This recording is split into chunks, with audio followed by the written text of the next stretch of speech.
Hello guys, welcome back to Raji channel. ఎలా ఉన్నారు అందరూ? సో నేనైతే భగవద్గీత గురించి అయితే ఇప్పుడు ఈ వీడియోలో మనము మూడో వీడియో అయితే చేస్తున్నాను. సో ఇది వచ్చేసి కర్మయోగం గురించి తెలుసుకోబోతున్నాము. కర్మయోగం అంటే ఏంటంటే శరీరము జగత్తులో మన మనసు భగవంతులో పెట్టి మనము వ్యవహారాలను చేసుకోవడాన్ని, మన డైలీ చేసేటువంటి పనులు చేసుకోవడాన్ని కర్మయోగం అని చెప్పేసి భగవద్గీతలో తెలుస్తుందన్నమాట. సో చాలామంది కూడా ఏం చేస్తారంటే భగవంతుని దగ్గర ఉండి కూడా వేరే విషయాలను ఆలోచించడము, బయట ఉన్నప్పుడు దేవుని గురించి ఆలోచిస్తే కూడా చాలా మంచిగా, అంటే భగవంతునిలో ఉండాలి, బయట ఉండి కూడా భగవంతునిలో ఆలోచిస్తే కూడా మంచిది అని చెప్పేసి మనకు భగవద్గీతలో వివరిస్తున్నారు. దాని గురించి ఒక మంచి కథ అయితే భగవద్గీతలో రాశారు. అదేమిటంటే సువృతుడు తువృతుడు అని చెప్పేసి ఇద్దరు అన్నదమ్ములు ఉండేవారు. వీరిద్దరూ కూడా రోజు దేవదర్శనం చేసుకుని దేవుని యొక్క ప్రవచనాలు వింటూ ఉండేవారు. ఒకరోజు వీరిద్దరూ వెళ్తూ ఉండగా మార్గం మధ్య వర్షం వస్తుంది. వీరిద్దరూ కూడా వర్షంలో తడవడం మొదలవుతుంది. ఈ వర్షానికి తడుస్తూ ఉంటే వీరికి దగ్గరలో ఎక్కడ తలదాచుకోవడానికి అర్థం కాలేదు. కానీ వీరి కర్మగాలి వీరికి మార్గం మధ్యలో ఒక వ్యభిచార గృహంలో నృత్యం చేస్తున్నటువంటి ఒక నృత్యాన్ని చూస్తున్న ప్రజలు ఉన్నటువంటి స్థలానికైతే వీరు చేరుకున్నారు. వీరు అక్కడ అందరూ కూడా నృత్యాన్ని చూస్తూ చాలా సంతోషపడుతూ సంబరపడుతూ ఉన్నారు అన్నమాట. అక్కడ అప్పుడు సువృతుడు అనేటువంటి ఈ యొక్క మనిషి అయితే ఆ యొక్క నృత్యాన్ని చేస్తున్నటువంటి అక్కడే నిలబడి చూస్తూ ఉంటాడనమాట. చూస్తూ ఉండకపోయినా ఆ ప్లేస్లో అయితే ఉంటాడు. అప్పుడు తవృతుడు, నేను ఇక్కడ నుండి వెళ్ళిపోతాను, నేను దేవుని యొక్క ప్రవచనాలు వినాలి అంటూ తడుస్తూనే దేవుని యొక్క స్థలానికి చేరుకుని ప్రవచనాలు వినడానికి వెళ్తాడు. మొత్తానికి గుడి దగ్గరికి వెళ్ళి అక్కడ ప్రవచనాలు వినడానికి ట్రై చేస్తాడు. ఈ ఇద్దరు మధ్యలో కూడా సువృతుడు దేవుని యొక్క దర్శనం బాగా చేసుకుంటున్నాడు మా తమ్ముడు అని చెప్పి ధ్యాసలోనే ఉంటాడనమాట. ఈ తువృతుడు మాత్రం మా అన్న అక్కడ వెళ్ళి నృత్యాన్ని చూస్తూ చాలా సంతోషపడుతూ ఉంటాడు, నేను ఇక్కడ ఉండి ఈ యొక్క ప్రవచనాలను వింటున్నానే అని, నేను కూడా అక్కడే ఉండింటే నేను కూడా ఆ నృత్యాన్ని చూసి సంతోషించేవాడిని, నాకు ఇక్కడ ఈ ప్రవచనాలు చాలా బోరింగ్గా ఉన్నాయి అని చెప్పేసి అనుకుంటాడు. కానీ సువృతుడు, నేను గుడికి వెళ్ళింటే బాగుండు, నేనేమన్నా ఉప్పునా నీటిలో కరిగిపోవడానికి, నేను వెళ్ళి దేవుని యొక్క దర్శనం చేసుకుంటే బాగుండు, మా తమ్ముడు ఏమో ఇక్కడ పుణ్యాన్ని తీసుకుంటున్నాడు, నేనేమో ఇక్కడ ఉండి ఈ యొక్క పాపాన్ని తీసుకోవాల్సి వస్తుంది అని చెప్పేసి దేవుని యొక్క స్మరణ చేస్తూ ఉంటాడు లోపల మనసులో. వీరిద్దరు కూడా కొన్ని రోజులకి మార్గం మధ్యలో చనిపోతారు. ఇద్దరు చనిపోతారు, కానీ సువృతుడు స్వర్గానికి వెళ్తాడు, తవృతుడు నరకానికి వెళ్తాడు. అప్పుడు తవృతుడు ఈ విధంగా మాట్లాడతాడు, చూడండి, మీరు పొరపాటు పడి మా అన్నను తీసుకోకుండా నన్ను తీసుకుని వచ్చారు, నేను పుణ్యం చేశాను, మా అన్నయ్య ఇంకా వ్యభిచార గృహానికి కూడా వెళ్ళి అక్కడ నృత్యాన్ని చూశాడు, నేను దేవుని యొక్క ప్రవచనాలు విన్నాను, నేను పాపం చేయలేదు అని చెప్పేసి చెప్తాడు. అప్పుడు నిర్ణయించేటువంటి వారు ఇలాగా చెప్తారు, నీవు ఎక్కడ ఉన్నావు కానీ నీ యొక్క మనసంతా కూడా అక్కడే ఉంది, నీవు గుడిలో ఉన్న దేవుని స్మరణలో లేవు, మీ అన్నయ్య గుడిలో ఎక్కడ ఉన్నా సరే గుడిలో ఉన్నట్టుగానే ఆలోచించుకుని మనసులోనే దేవుని యొక్క స్మరణ చేస్తూ ఉన్నాడు, భగవంతుని తలుచుకుంటూ ఉన్నాడు, ఆయన ఎక్కడున్నా సరే దేవుని యొక్క ప్రవచనాలను వింటున్నట్టుగానే ఊహించుకున్నాడు, అందుకని చెప్పేసి మీ అన్నయ్య అందుకని ఆయన యొక్క స్వర్గంలోకి తీసుకుని వెళ్ళారు, దేవునికి మంచి స్మరణ చేశాడు, ఆయన ఎప్పుడు కూడా పాపం చేయలేదు, కానీ నువ్వు మనసులోనే దేవుని దగ్గర ఉన్నా కూడా నీ మనసు అంతా కూడా అక్కడే ఉంది, సో అందువల్ల నువ్వు పాపంని మూట కట్టుకున్నావు, అందుకే నువ్వు నరకంకి వచ్చావని చెప్పేసి ఇలాగా తీర్మానించారనమాట. చాలామంది కూడా ఏం చేస్తారంటే దేవుని యొక్క పేరు చెప్పుకుని దేవుని యొక్క డ్రెస్ వేసుకుని ఈ విధంగా దేవుని ధ్యాస లేకపోయినా కూడా సాధువులు అయ్యి వాళ్ళు సిగరెట్ కాల్చడం, మందును తీసుకోవడము ఈ విధంగా చేస్తూ ఉంటారు. సో అందుకని చెప్పేసి అలాంటి వారు దేవుడు స్వీకరించబడడు అని చెప్పేసి, భగవంతుడు స్వీకరించబడడు అని చెప్పేసి నీట్గా క్లియర్గా వివరించాడనమాట. తర్వాత మనకు ఇదే విధంగా ఇంకొక కథ ఏం చెప్తున్నారంటే, ఎప్పుడు కూడా దేవునికి మనకి ఎటువంటిది, మనం ఈ పుట్టుకతో మనం ఇక్కడికి రాలేదు, భగవంతుడే అన్ని మనకిచ్చాడు, భగవంతుని మళ్ళీ మనము పరులకు ఇచ్చేసి, అంటే భగవంతుని ధ్యాస అనేది చాలా ఇంపార్టెంట్ అని చెప్పేసి నీట్గా వివరిస్తున్నాడు. అందులో ఒక కథ ఏం చెప్తున్నాడంటే, ఒక రాజు ఏం చేస్తాడంటే ప్రజలకు చాలా మంచిగా న్యాయాన్ని చేసేవాడు, ఒక నాయకుడుగా ఉండేవాడు. ఒకరోజు ఆయన వాళ్ళకు ఒక భార్యకి ఏవైతే ఉన్నారో ఒక భార్యకి ఆమెకి ఇలాగ చెప్పేసి ఆయన ఆస్తును అంతా కూడా వారికి ప్రజలకి పంచేసి ఆయన ఈ యొక్క మొత్తం ఆస్తిని ఆ విధంగా రఘురాజు అన్నీ ఇచ్చేసి ఆయన ప్రజల కోసం ఇలాగా దేవుని ధ్యాసలో ఉండిపోవాలని చెప్పేసి ఇలాగ చేశాడు. అప్పుడు ఇద్దరు మనుషులు వచ్చేసి రఘురాజు గొప్పవాడు అని చెప్పి మాట్లాడుతున్నప్పుడు, రఘురాజు మీ ఇద్దరిని ఒక క్వశ్చన్ వేస్తాను నేను, మీ రాజు గొప్ప అని అంటున్నారు, అసలు రాజు ఏ విధంగా వచ్చాడు, ఏమి లేకుండా వచ్చాడు, ఏమి పుట్టుకతో ఏమి తీసుకురాలేదు, వెళ్ళేటప్పుడు కూడా ఏమి తీసుకుపోలేడు, అది ఆయన మధ్యలో సంపాదించుకుంది, మధ్యలోనే అందరికి ఇచ్చేశాడు, అందులో గొప్పతనం ఏముంది అని చెప్పేసి ప్రజలకి ఇలాంటి క్వశ్చన్ అయితే వేశాడు. అంత గొప్ప రాజు గురించి మనకి భగవద్గీతలో అయితే నీట్గా వివరించారనమాట. అదేవిధంగా యజ్ఞాలు ఆచరించడం, బ్రహ్మదేవుడు మనల్ని సృష్టించినప్పుడు ఒక విషయాన్ని అయితే ఇలాగ చెప్పాడనమాట. ఏ విధంగా అంటే, బ్రహ్మదేవుడిని అందరినీ సృష్టించి మీరందరూ యజ్ఞాలను తీసుకుని వర్ధిల్లండి అని చెప్పేసి చెప్పాడనమాట. యజ్ఞం అంటే మనకి ఇక్కడ యజ్ఞం అంటే మనము అగ్నితో చేసేటువంటి యజ్ఞం అయితే కాదు. యజ్ఞం అంటే ఏంటంటే మన కర్మలు, ఏదైతే మనం కర్మ చేస్తున్నామో సో ఆ కర్మని మనము ఇక్కడ యజ్ఞంలాగా తీసుకుంటున్నాం అనమాట. ఏ విధంగానంటే, ఇప్పుడు మన శరీరంలోని ఒక చెయ్యిని ఎగ్జాంపుల్గా మనకి ఎక్స్ప్లెయిన్ చేస్తున్నారు. మన చెయ్యి ఏదైతే ఉందో ఈ చెయ్యి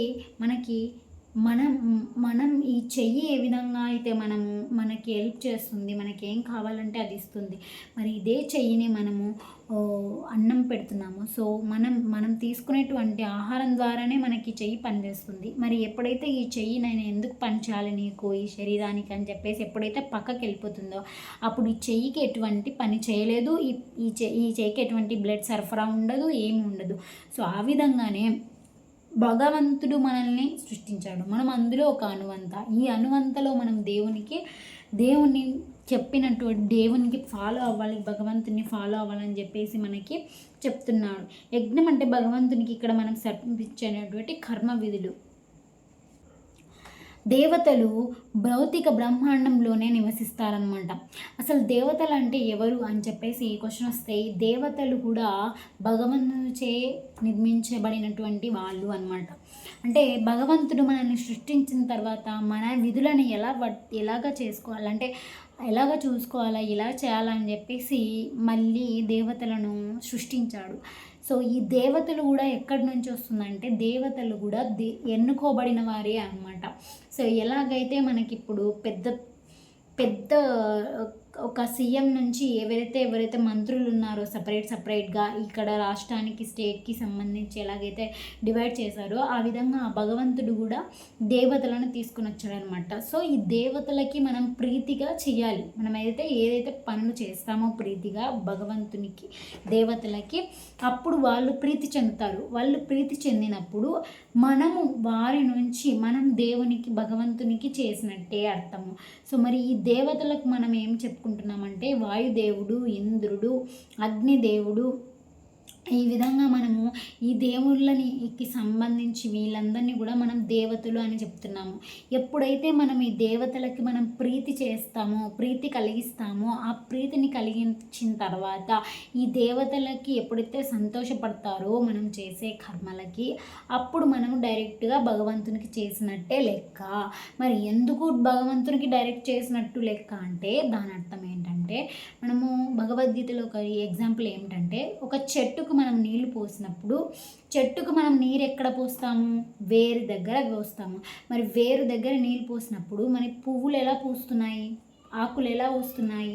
ఇదంతా కూడా అదేవిధంగా మనము ఈ దేవతలను ఎప్పుడైతే ప్రీతి చెందిస్తామో అప్పుడు మనకు భగవంతుని నుంచి మనము కరెక్ట్గా చేసామని చెప్పేసి మనకు తెలుస్తుందన్నమాట అని చెప్పేసి చెప్తున్నారు.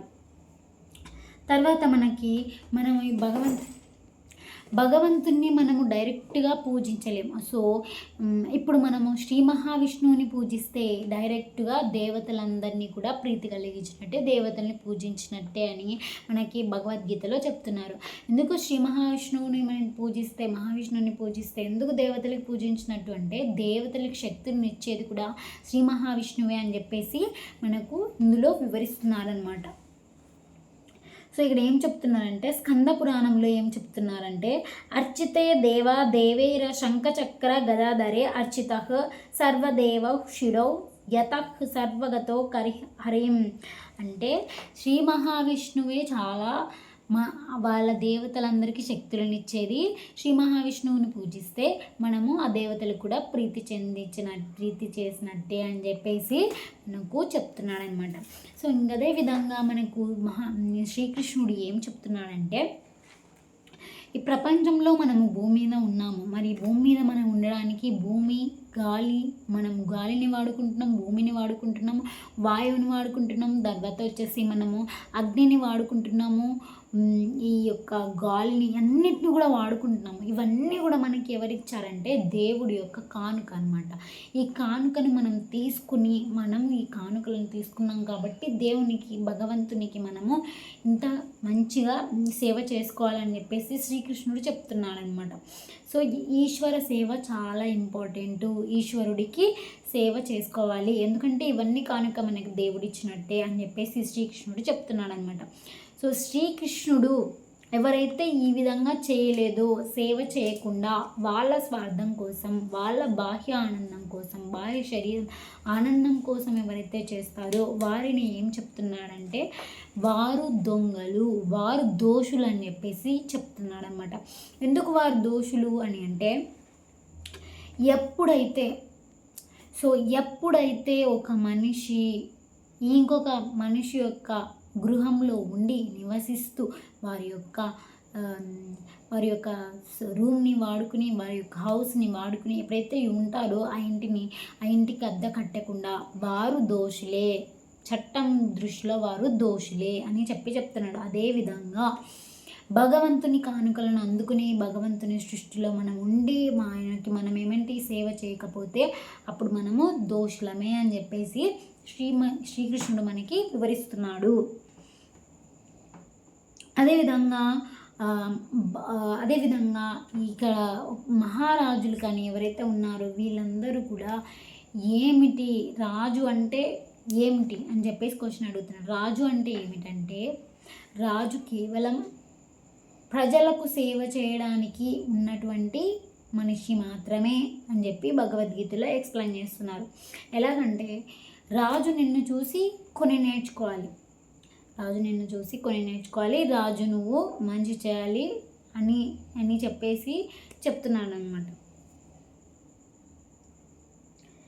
అదేవిధంగా మనము భగవంతునికి ఎప్పుడు ఈ ప్రపంచంలో మనకు అన్నీ కూడా భగవంతుడే ఇచ్చాడు. మరి భగవంతునికి మనము ఎప్పుడైతే ఆహారం తింటామో ఆహారాన్ని ముందుగా దేవునికే ప్రసాదించాలి. సో భగవంతునికి భగవంతునికి భగవంతుడు సమర్పించిన తర్వాత వచ్చినటువంటి మనకి ఈ యొక్క ఆహారాన్ని మనము ప్రసాదంగా స్వీకరించాలి. అది మనం చేయాల్సినటువంటిది అని చెప్పేసి చెప్తున్నాను అనమాట. సో మరి ఇంకా క్వశ్చన్ కొంతమందికి ఏ విధంగా వస్తుందంటే మరి మేము నాన్ వెజ్ చేసుకున్నాము, మరి నాన్ వెజ్ దేవుడికి పెట్టచ్చా అని చెప్పేసి క్వశ్చన్స్ అయితే అడగొచ్చు అని చెప్పేసి అంటున్నారు. సో అర్థం ఏమిటంటే మాంసాహారం ఎప్పుడు కూడా దేవునికి సమర్పించకూడదు. అండ్ ఇంకొకటి ఏంటంటే మనిషి ఎప్పుడు కూడా మాంసాన్ని స్వీకరించు అని చెప్పేసి భగవంతుడు చెప్పలేదు అని చెప్పేసి చెప్తున్నాడు అనమాట. సో మనిషి ఎప్పుడైతే ఈ యొక్క జంతువుని చంపడం, మాంసాహారాన్ని మానేసి జంతువుని చంపడం మానేస్తాడో అప్పుడు ఒక మనిషి ఇంకొక మనిషిని చంపుకోవడం ఆగిపోతుందని చెప్పేసి భగవద్గీతలో నీట్గా చెప్పారనమాట. సో దీని గురించి బుద్ధుడు ఒక విషయాన్ని అయితే చెప్పాడనమాట. అదేంటంటే, ఎప్పుడైతే మనిషి మాంసాహారం తినాలి అనిపించిందో, వింటున్నారా, ఒక మనిషి మాంసాహారం తినాలి అనిపించిందో ఆ మనిషి తనే స్వతహాగా ఒక జంతువుని తెచ్చుకుని ఆ జంతువుని చంపి అతనే స్వతహాగా చంపాలి. కత్తిని వాడకూడదు, ఇంకేదాన్ని వాడకుండా అతనే స్వతహాగా చంపి తినాలి అని చెప్పేసి బుద్ధుడు దీంట్లో చెప్తున్నాడనమాట. అదేవిధంగా మనిషి ఎలా తయారాడంటే మృగరాజు అంట. నిజంగా మనిషి మృగరాజు. మనిషి ఎలా ఉన్నాడంటే జంతువుల కంటే హీనం అయిపోయాడు, జంతువుల శ్మశానాన్ని సృష్టిస్తున్నాడు మనిషి అని చెప్పేసి పూర్తిగా నీట్గా చెప్తున్నాడు అనమాట. శ్రీకృష్ణుడు ఇంకా ప్రకృతి గురించి ఎక్స్ప్లెయిన్ చేస్తున్నాడు. ప్రకృతిలో మనము ఏమేమి ఉన్నాయంటే 4 రకాల వేదాల గురించి చెప్తున్నాడు. అదేంటంటే యజుర్వేదము, సమావేదము, ఋగ్వేదము, అధర్మ వేదము, ఈ 4 వేదాల్లో గురించి చెప్తున్నాడు. సో ఈ 4 వేదాలు కూడా మనం పాటించినప్పుడు తమోగుణంలో నుంచి రజోగుణం నుంచి సత్వగుణంలోకి మనిషి మారతాడు అని చెప్పేసి శ్రీకృష్ణుడు చెప్తున్నాడు. శ్రీకృష్ణుడు ప్రకృతి యొక్క చక్రాన్ని వివరిస్తున్నాడు. ఆ ప్రకృతి చక్రం ఎలా ఉంటుందంటే వర్షం పడుతుంది. ప్రకృతి చక్రంలో వర్షం పడుతుంది, వర్షం తర్వాత ధాన్యం వస్తుంది. ధాన్యం ఎప్పుడైతే తింటాడో మనిషి అప్పుడు రక్తం అనేది మనిషికి వస్తుంది. మరి ఆ రక్తం నుంచి వీర్యం అనేది వస్తుంది. మరి ఈ వీర్యం నుంచి మనుషులందరూ మొత్తం మానవ బీజం అనేది అక్కడి నుంచి మొదలైందని చెప్పేసి శ్రీకృష్ణుడు చెప్తున్నాడు. ఇదే విధంగా మనకు భగవంతునికి మనము భగవంతుని అంశం నుంచి మనం పుట్టామని చెప్పేసి చెప్తున్నాడు. అంతెందుకు శ్రీకృష్ణుడు కూడా భగవంతుని అంశం నుంచే పుట్టాడని చెప్పేసే చెప్తున్నాడు. ఏ విధంగా అంటే శ్రీకృష్ణుడు ఒక గొప్ప రాజుగా, నాయకుడిగా ఆయన ఎదిగాడనమాట. ఈయన వచ్చేసి అసలు ధర్మం అంటే ధర్మాత్ముడు అనేటువంటి వాసుదేవునికి పుట్టినటువంటి పుత్రుడు ఎవరంటే శ్రీకృష్ణ పరమాత్ముడు శ్రీకృష్ణుడు అనమాట. సో ఈ శ్రీకృష్ణుడు ఈయన ఏం చెప్తున్నాడంటే నేను కూడా ఒకవేళ నేనే సక్రమంగా లేకపోతే నన్ను చూసిన వారు ఏమంటారు, శ్రీకృష్ణుడే లేడు, శ్రీకృష్ణుడిని నేనేం ఫాలో అవ్వాలి అని చెప్పేసి అంటారు అని చెప్పేసి శ్రీకృష్ణుడు ఏం చెప్తున్నాడంటే మనం కంపల్సరీగా మనము ఈ వృష్ణి వంశంలో ఈయన ఉన్నాడనమాట. ఈయన ఏం చెప్తున్నాడంటే భగవంతుని ఎటువంటి నడవడికలో ఉన్నామో అదే నడవడికలో ఉండాలి, భగవంతుడి ధ్యాసలో ఉండాలి, భగవంతునికి ఏమైతే నియమాలు పెట్టాడో అన్నీ ఫాలో అవ్వాలని చెప్పేసి శ్రీకృష్ణుడు అర్జునుడికి చెప్తున్నాడు అనమాట.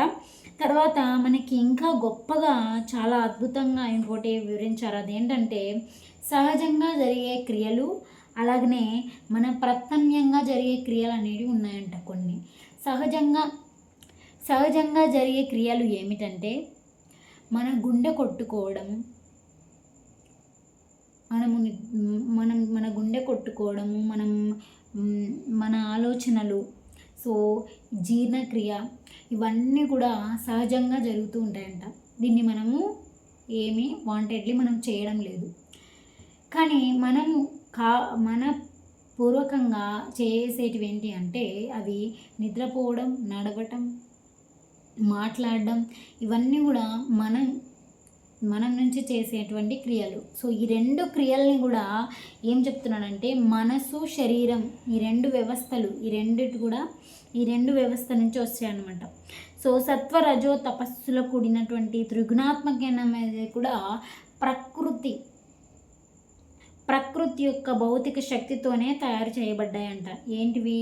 మనసు, శరీరం అనేటువంటి ఇంద్రియ వ్యవస్థ అనేది ఏ విధంగా చేయబడిందంటే ప్రకృతి నుంచి చేయబడిందంట. సో ఈ ప్రకృతి యొక్క ప్రకృతిని మనం చేసేటువంటి మనల్ని విడదీయడానికి విడదీయలేనిది అని చెప్పేసి భగవద్గీతలో చెప్తున్నాడు. దీనికి ఎగ్జాంపుల్గా ఏం చెప్తున్నారంటే, ఒక అల సముద్రం నుంచి విడదీయలేము, అలా సముద్రం నుంచి విడదీయలేనిది, మరి దాన్ని ఎగ్జాంపుల్గా చెప్తున్నాడు అనమాట. అంటే మరి ఇప్పుడు మనము చాలామందికి తలెత్తేటువంటి క్వశ్చన్ ఏంటంటే, ఇప్పుడు ఏం చెప్పాడు, మనసు శరీరం ఇదొక్క వ్యవస్థ కూడా మొత్తానికి ప్రకృతికి సంబంధించినటువంటి వ్యవస్థ ఇదే నడుపుతుందని చెప్పేసి చెప్తున్నారు కదా. మరి మన యొక్క ఇలాగా ప్రకృతి అయినప్పుడు మన యొక్క ఆత్మ ఎందుకు కారణమవుతుంది, మన ఆత్మ ఏం భాగం కాదా అని చెప్పేసి అంటే, ప్రకృతియే కర్త. చాలా ఇంపార్టెంట్. చూడండి, ప్రకృతి అనేది కర్త అంట. సో మరి ప్రకృతి కర్త అయినప్పుడు మరి ఆత్మ ఎందుకు శిక్ష అనుభవించాలా? ఆత్మ ఎందుకని శిక్ష అనుభవించాలి అంటే, ఆత్మ చాలా అహంకారంతో ఉంటుందంట. మనిషి యొక్క ఆత్మ ఎలా ఉంటుందంట, అహంకారంతో ఉంటుంది. సో ఇది ఏం చేస్తుందంటే, ప్రకృతి నడుపుతుంది అనేది మర్చిపోయి నేనే నడుపుతున్నాను అనేటువంటి ఆత్మ యొక్క అహంకారం ఆ విధంగా ఉంటుందంట. దీనికి ఉదాహరణగా భగవద్గీతలో ఏం చెప్తున్నాడంటే, 2 పట్టాలు ఉన్నాయి. అంటే రైల్వే స్టేషన్లోని 2 ట్రైన్స్ అయితే ఆగి ఉన్నాయి. ఒక ట్రైన్లో ఒక మనిషి కూర్చున్నాడు. ఫర్ ఎగ్జాంపుల్ మీరే కూర్చున్నారు. మీరు కిటికీ దగ్గర కూర్చున్నప్పుడు ఇంకొక ట్రైన్ ఉందన్నమాట ఆపోజిట్లో మీకు. ఆ ట్రైన్ కదులుతున్నప్పుడు అదైతే ఎప్పుడైతే ఆ ట్రైన్ స్టార్ట్ అయిందో, మీరు ఆ కిటికీలో నుంచి చూసినప్పుడు ఆ యొక్క ట్రైన్ పోతున్నట్టు అనిపించదు, మీరే పోతున్నట్టు అనిపిస్తుంది. ఆత్మ కూడా అంతే అంట. నడుపుతున్నది ప్రకృతి అయినప్పుడు ఆత్మ అహంకారంతో ఎలా ఉంటుందంటే, నేనే నడుపుతున్నాను అని చెప్పేసి ఆత్మ అహంకారంతో ఉంటుందంట. సో అందుకని చెప్పేసి ఆత్మ కాదు, కర్త ఎవరు, ప్రకృతి అని చెప్పేసి చెప్తున్నాడు అనమాట. ఇంకా ఈ ఆత్మ మరి అలాంటప్పుడు ప్రకృతి అయినప్పుడు ఆత్మకి ఎందుకు శిక్ష అంటే, మనిషి చచ్చిపోయిన తర్వాత ఆత్మకి ఎందుకు శిక్షిస్తారు? ప్రకృతి కదా నడిపించేది అని చెప్పి క్వశ్చన్ రావచ్చు అని చెప్పేసి చెప్తున్నారనమాట. అదేంటంటే దానికి ఆన్సర్ ఏంటంటే, ఒక గుర్రాన్ని ఒక మనిషి నడుపుతున్నప్పుడు ఆ గుర్రం ముందు ఎలా వెళ్తుంది? తప్పు దారిలో వెళ్తుందా, కరెక్ట్గా వెళ్తుందా, ముందు వాడిని ఏమైనా గుద్దేసి వెళ్తుందా, లేదంటే ముందు వానికి ఏమన్నా హాని చేసి వెళ్ళిందా? సపోజ్ హాని చేసింది అనుకోండి, రెస్పాన్సిబుల్ ఎవరు? ఆ మనిషి ఆ రథాన్ని నడుపుతున్నటువంటి మనిషి ఉన్నాడా, అదే. సో ఎగ్జాంపుల్ ఏంటంటే, మనస్సుని శరీరాన్ని ఈ రెండింటిని కూడా కంట్రోల్ చేసేది కూడా ఆత్మనే. కంట్రోల్ చేసేది ఆత్మనే కంట్రోల్ చేయగలుగుతుంది, ఆత్మనే ప్రోత్సహిస్తుందంట. ఏదైతే చేయగలుగుతుందో దాన్ని ప్రోత్సహించేది కూడా ఆత్మనే అంట. సో అందుకని చెప్పేసి ఆత్మనే దానికి రెస్పాన్సిబుల్. సో ఒక మనిషి ఏమైనా పాపం చేస్తున్నాడంటే కూడా దానికి కూడా ఏంటి సంబంధం అంటే ఆత్మనే సంబంధం అని చెప్తున్నాడు. సో మనిషికి ఉన్నటువంటి గొప్ప అహంకారం ఏంటంటే, ఈ పని నేనే చేస్తున్నాను అన్నింటి అహంకారంతో ఉన్నారు జనాలు అని చెప్పేసి మనకి భగవద్గీతలో చెప్తున్నాడు. కానీ ప్రతిదీ కూడా చేసేది భగవంతుడే, ప్రతిదీ నడిపేది కూడా భగవంతుడే. నువ్వు రెస్పాన్సిబుల్ అని నువ్వు అనుకుంటావు, కానీ భగవంతుడే రెస్పాన్సిబుల్ అని చెప్పేసి మనకు ఈ యొక్క కర్మయోగంలో నీట్గా క్లియర్గా శ్రీకృష్ణుడు చెప్తున్నాడు అనమాట. సో ఫ్రెండ్స్, మీకు ఈ వీడియో నచ్చిందని కోరుకుంటున్నాను. సో మరి నెక్స్ట్ వీడియోలో అయితే మనము కర్మయోగముని కంటిన్యూ చేద్దాం. అంతవరకు ఉంటాను. నమస్కారం. బాయ్.